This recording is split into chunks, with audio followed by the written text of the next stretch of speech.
It's a fairly strong sample paper. It's not perfect like any paper. It has some things that we would do to suggest to improve it, but it's a pretty strong essay, so I wanted to show it to you. Let me just share it on the screen here. And by the way, this is going to give us a chance to talk about MLA format a little bit too. Okay, so, and no one has this TED Talk in the class in both sections, so I don't think anyone's going to be tempted by any of the statements that are in here, but remember what I said about making sure that everything you represent is going to be your own. So don't feel tempted to take any of this sample paper here, but I think it's going to be good to have a look at it together. Okay, so on the first page of this, you can see MLA format because you've got student sample, professor Stoner, English 1301, and the date. So this is going to be your name right here at the top. And then the date is going to be in this format. So today, for example, would be 4 November 2022. We're doing MLA style here. And there are MLA templates if you want to use a template, or you can just create this by yourself by clicking your cursor at the very top of the page and entering this information like this. We're using Times New Roman 12-point font, double spaced, 1-inch margins all the way around the page. You're going to have your last name and page number on the top right of the page there. We're in black color for the font as well. And notice that you're going to have a title for your paper in the middle of the paper. So for your title, I would think of something creative for your title instead of just something like essay 1. And so, or even just rhetorical analysis, of give something a little bit more for your title there and put it in the center of the page. Then as we see the paragraph formatting, notice that we are indenting the first line of paragraphs. And then otherwise they are what's called left justified, which means they are straight down the left side and they're going to be jagged on the right side. So just some formatting tips for you. And I'm going to skip, since we're talking about formatting for a second, I'm going to skip to the end to show you this. There will be a works cited page at the end of your paper. It's normally called a works cited with an S, but since we only have one source this time, we're just calling it works cited. And this is the citation for your TED Talk.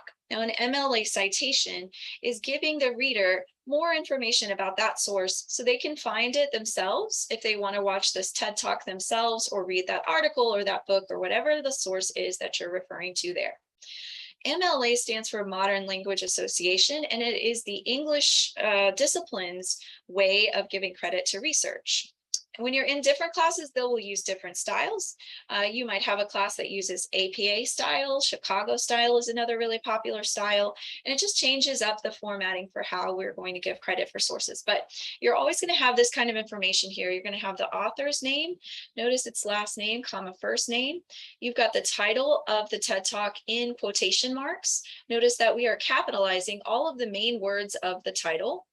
Then you have TED, standing in for TED Talk, and it's in italics, period, then the month and the year that the TED Talk came out, if you have it. Not all TED Talks will give you this, but most of them will. And then you've got the URL address. Optionally, you can add an access date, a date of access if you want to. It's not as important for TED Talks as it would be if you were just on a website, since websites change all the time, but people should not be changing the TED Talk speech in there, hopefully. Okay, so that is the works cited. Now, eventually, when we have more sources and we're doing more research, you're going to have multiple citations on this page, and you're going to put them in alphabetical order by the very first letter of that citation. So if I had a source that was done by Lopez, for example, like Andre Lopez, well, that's going to be listed before I get to Matt Walker's source. Okay, so just a little note about MLA format. The Right Place has a great handout for MLA format. You also have the Purdue OWL website. That's PURDUE space OWL. It's an online writing lab, and it has a full MLA guide. It also has a full Chicago guide, or a partial Chicago guide, and APA guide as well, if you're in another class and you want help with how to cite sources. If you're using an auto generator for citing sources like EasyBib or something like that, make sure that it is giving you your citation in 9th edition for MLA, because they just came out with a new edition last year. So, and then make sure that you're entering everything and checking it because they can glitch. Okay, so that being said, that this is the only citation that we need to have for this paper. And you have a template for how to do this in your instructions from the Essay 1 outline. It's going to look exactly like what's here on the screen. Okay, so back to the paper itself, and let's just talk for a second about the introduction. An introduction of an essay is designed to give background and get us ready for the paper as a whole. What are we going to be talking about? And that happens in a lot of different ways. Usually an introduction is going to start with some kind of a hook to get the reader's attention. This could be a shocking piece of information, a question, maybe a quote, but it's something that is interesting and it's going to get the reader involved in what you're doing. This particular sample says, as a child, did you ever groan as your parents told you to go to bed? So it's a hook. It's getting us to think, it's getting us involved. It is conversational, but I'm okay with that because it's a hook. We're going to have a more formal paper for the rest of the time. So the rest of the introduction for your paper 1 is going to give a brief summary introduction of the TED Talk itself. It's the only time that you're going to actually summarize the TED Talk and say what the speaker's major ideas were and what the speaker is trying to get everybody to agree with or to understand. Remember, they should be making an argument, so they're not just telling a personal story of their lives, and they're not just giving information. They want to convince us of something. So what is that? You're going to go ahead and tell us what that is in the introduction, and then you're going to get into your thesis statement.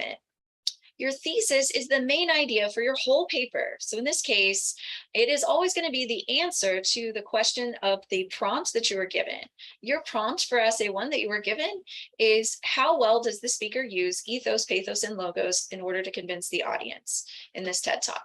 So your answer to that question is your thesis statement. Let's have a look at this introduction a little bit more.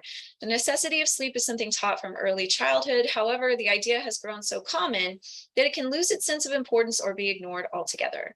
In his TED Talk, Sleep is Your Superpower, scientist Matt Walker reminds his viewers of the importance of a good night's sleep.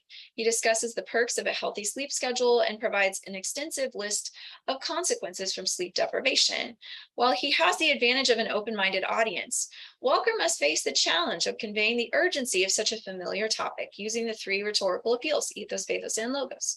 Despite a weak use of ethos, Walker effectively weaves pathos and logos into his speech through detailed statistics, alarming statements, and colorful visuals. Okay, so your thesis statement can be completely positive if you think that they did really well with all 3 appeals.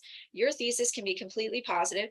It can be completely negative if you think they did a terrible job with all 3 appeals, or it can be some combination.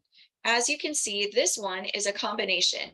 We have a negative view of the way that this person used ethos, Walker, but then we have a positive evaluation for pathos and logos. So that's great. You can do any of the options that you want. The key is that your body paragraphs must match what your thesis says. So if I was to get into the body paragraphs and I see that this writer is saying that this author used ethos really well, and gives a paragraph about how well they used ethos, that's not going to make sense to me because I just saw that apparently it was a weak use of ethos in this writer's view. All right, so they just have to match. Whatever you say in your thesis should be the main ideas that you stick to for your body paragraphs. So that is definitely something to double check as you're working with your draft coming up in week 3 here. All right, let's have a look at one of the body paragraphs. So one of the things that I would recommend for this writer to do would be to follow the order that the thesis is giving. So right now, this person has ethos coming in first in the thesis, then pathos and logos, but that's not the same order that the paragraphs are in. So that's one change that I would recommend for this writer to make. Okay, that being said, let's have a look at this paragraph and you'll be able to tell that this is a paragraph about pathos. From the very beginning, Walker uses emotion to hook his audience by announcing, I would like to start with testicles. The unexpectedly humorous introduction gives the audience the impression that the talk will be enjoyable and relatable. Then Walker drops the ball. This is the best news I have for you today, he warns. From this point, it may only get worse. The sudden shift from amusing to foreboding shocks Walker's viewers. He continuously utilizes alarm and fear to bring the extremity of his message across. Another excellent use of pathos in Walker's talk is in the way he juxtaposes his points. Instead of following each disturbing fact with another encouraging fact, he lists his negative points one after another without a break. For example, immediately after revealing that lack of sleep increases the risk of Alzheimer's disease, Walker introduces the risk of memory loss. This tactic makes the audience feel like they are being repeatedly shot in the chest with a cannon. They have no time to recover between points. It's not until his viewers are nearly terrified that Walker begins discussing the pros of a healthy sleep schedule. Not only does the presentation emphasize the danger of sleep deprivation, but it also enhances the appeal for a healthy sleep schedule. After chilling warnings, the audience automatically views the tools Walker provides as a silver lining. And here we see like this needs to be deleted right here. This is an excellent use of pathos. Just like in his introduction, Walker uses stark contrast to make his message pointed and memorable. Notice the word choice that we have going on at the end of this paragraph, pointed, memorable. And notice that this is about the sequencing of pathos and how that has an effect on the audience. It's an interesting and a clever point to make, that the audience would be shocked by this kind of emotional repetition of information. And so I think that that is something that adds a lot of value to this particular paragraph. Notice right here when we get to logos, equally important as pathos, logos plays a key role in Walker's presentation. Okay, we have what's called a transition right here. Notice that we've got both a topic sentence and a transition happening in this paragraph. So in this sentence, I should say. Equally important. All right. So this is the idea here, is that logos is equally as important in the talk. So you can come up with a more nuanced idea if you want to for your transition. I think that would be great to do. I think this one is functioning and this one works so far. But what we want to do is we don't want to just start the paragraph by talking about logos. We want to first give the reader a phrase to transition them from the previous paragraph into the new one. And so that's what this is doing. All right, so we can see that the same kind of structure is happening in this paragraph here, but giving examples with facts, statistics, and that is going to be the focus of the logos paragraph here. I wanted to show you a little bit about the ethos because we see a transition that is a contrast right here. Unlike logos and pathos, Walker lacks a strong use of ethos. Okay, so that's important because that matches the evaluation given in the thesis statement earlier on. Notice about this paragraph 2, something that I want you all to be thinking about, which is to have a look and think about your starts of your sentences. So if I was to, let me see if I can, let me see if I can go in here, and all I want to do is, I wanted to pick, green here. Okay, so have a look at just the start of these sentences here. And this is something you can do for yourself to check the way that you are starting your sentences out. And I'll tell you why we're thinking about that here in just a moment. Let me just get up, hold on one second. Let me highlight more of these here. Okay. So one of the things that I want you to work on with your rough draft, after you have checked to see, do my body paragraphs really talk about ethos, pathos, and logos? Am I matching my thesis statement? Do I have a thesis? And am I matching my thesis statement? So big stuff like that. But after you do that and you're ready to start looking at your sentences, then what you can do is you can have a look for how you're starting your sentences, because our goal is variety. We want to change up the starts of our sentences so that we're not starting the same way every time. If you notice that you're always starting the sentence with the speaker's name, the TED Talk speaker's name, change it up so that you start with an opening phrase or an opening word some of the time, and you have something different going on. So this sample here has a pretty good level of variety in the way that sentences are constructed here, the type of sentence that this writer is using, I'm talking about terms like simple sentences, compound, and complex, if you guys remember those from maybe a long time ago since you've heard those terms. But I am going to look at the starts of these sentences, and I'm looking for the writer to be changing these up so that we're not using the same kind of sentence with the same beginning every time. So that's something that I want everybody to look at and to work on with these drafts. The other really big thing to work on in terms of the writing is language. So we're going for formal language and we're trying to be specific.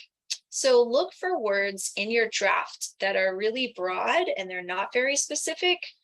These are going to be words like awesome, amazing, good, cool, things. These words could mean a lot of different things.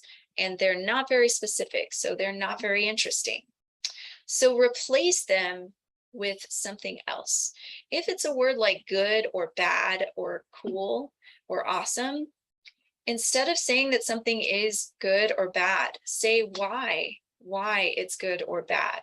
So if this, use of pathos is good, why is it good? Because it's shocking, because it is moving, because it is, use a different word that's saying why it's good or why it's awesome. And by the way, I just thought of something, but with pathos, you definitely want to identify what emotion the speaker is trying to inspire in pathos instead of just using the word pathos. So figure out, are they trying to make someone, feel excitement or inspired? What are they trying to make somebody feel? Are they trying to make people feel angry or afraid or what? But think about the name of the emotion and make sure that that's in your paper instead of just saying pathos. Okay, so you can see that this sample paper has a conclusion, which is wrapping everything up. The conclusion is also a place where you can talk about how important it is that somebody is able to be convincing about this particular topic. And then you have your works cited. The works cited gets its own page, so you are going to have some blank space, just like the sample paper does. And then the works cited is going to come in right at the end there. So I hope it was helpful to look at a sample paper. If you're like me, I really like seeing a sample. It helps me understand things really well. So please know that the sample that we looked at is a strong paper. It's not a perfect paper. I already identified for you a couple of changes that we might make to it, but I think that overall it's pretty well done and it's doing the things that we need to do for this essay.